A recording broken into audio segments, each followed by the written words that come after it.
Welcome to Minnesota Sports Talk. I'm Josh Coan. Today I'm talking about the Minnesota Vikings. They are 3-3 on their bye week. And I want to it's a good time to evaluate, see where they're at, see if they're as good as I thought they were going to be. Probably not. 0-2, we were kind of like, oh yeah, this is the best 0-2 team in the league. This is the best 1-3 team in the league.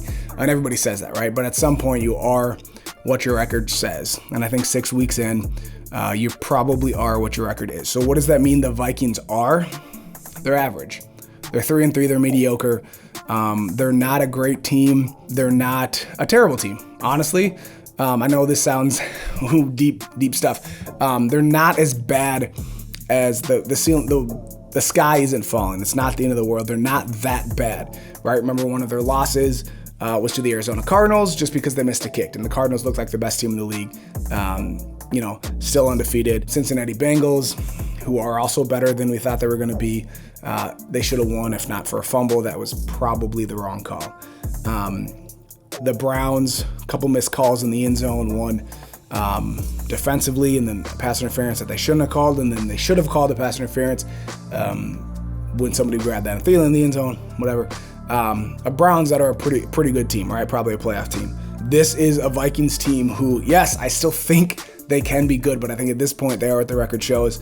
I think they have the talent to beat anyone in the league, to be honest with you. But obviously they could also lose to anybody in the league, and they got a real rough stretch coming out of the bye. Cowboys, I think they can beat. Ravens are tough. Chargers are way better than I thought they were going to be. Packers are always tough. I think they can beat the 49ers. Like I said, they could beat anyone in the league. My assessment of this team at the bye is they are average. They could win. They'll probably win. See, you can't go 8-8 anymore. They'll probably win 9 games and miss the playoffs. If they miss the playoffs, I do think that means Zimmer's gone. I really like Mike Zimmer. I don't think you can fire him mid-season. I just think it's a wasted season, and I think you might as well give Zimmer the rest of the season. But I think if they miss the playoffs, for sure, you got to let Zimmer go. Maybe bring in an offensive-minded coach. I know I hate that. It's the whole cool thing to do. But a young offensive-minded coach might wake up this team a little bit. They have way too much talent on offense, and I know their defense has played better, and obviously Zimmer's a huge part of that. But this offense is way too talented to only score 7 points against Cleveland. This team's too talented for that. Adam Thielen, Justin Jefferson. We finally found our third receiver. I think KJ Osborne is the real deal as a third receiver. I love him. I love what he's done as the third option for sure. Kirk Cousins, I think, is legit. I think the offensive line, they looked a whole lot better this last week. Legit in that you can win with Kirk Cousins. I'm not saying he's elite. I'm not saying he's one of the best in the league. He's not top 5, but he's in the better half of quarterbacks in the league. You can definitely win with Kirk Cousins.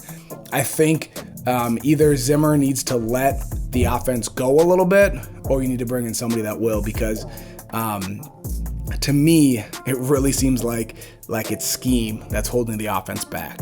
I don't think it's the defenses as much, and it's definitely not the talent on the offense, because they have the talent. I got to mention CJ Ham too. Longest run of his career this last week. Normally he's just blocking people and hitting people, and he's very good at it. But it's nice to see him run a little bit, catch the ball a little bit, make some people miss, run some people over. Love CJ Ham. All that to say, I think it's a 9-win team. I think Zimmer's gone if they miss the playoffs, but I think he needs to, my assessment at the bye, can they save the season? Let him play, Zimmer. Let him play, open it up. Yes, Dalvin's a great running back, but he's also really good at catching out of the backfield. So you can spread him out, and you can use Dalvin as a safety net if you need to. I think this offense can be a lot better, and I think if Zimmer doesn't allow them to open up and be better, it's going to be a long season, and it's going to be his last season in Minnesota, as much as I love the guy. But if Zimmer will allow them to open up that offense and not play so afraid. He plays so afraid, and so does Kirk Cousins. So they're a perfect fit, but they're a terrible fit because they both play so scared. You need a coach that's going to challenge Cousins a little bit to push the ball downfield a little bit more. Spread it out. I'm not saying you gotta never run the ball. Balance is important, but let them open it up a little bit. That's my analysis. That's my hope. That's my dream. Let them open it up, and if they do, I think they can play with anybody, and I think they can beat anybody in the league. If they don't, I think it's going to be a long season. I think we're going to struggle to get to 9 wins, miss the playoff, and unfortunately, that's going to be the end of Zimmer. So maybe some of you guys want Zimmer gone, so maybe that's what you want, but I would much rather keep Zimmer and just let him open up the offense and trust his coordinators, trust his quarterback, trust his players. They have so many weapons on offense. Like I said, that trio of receivers, Justin Jefferson, Adam Thielen, and KJ Osborne, is as good as they come in the NFL. Trust them. Allow them to make plays. Throw them the ball. And even Dalvin, you can keep him involved in the passing game as well. It's a very good team. And I think they can win some games if you allow them to, if you open it up and let them do that. So that's my analysis of the Vikings at the bye. I want to know what you think. Let me know in the comments below whatever your thoughts are on this Vikings team at the bye, how to maybe save this season, or to maybe say the season's beyond saving. Let's build for the future, maybe bench Kirk Cousins and play Monder, whatever you want to do. Let me know in the comments below. If you like this video, subscribe to my channel, tell your friends, and I'll see you next time.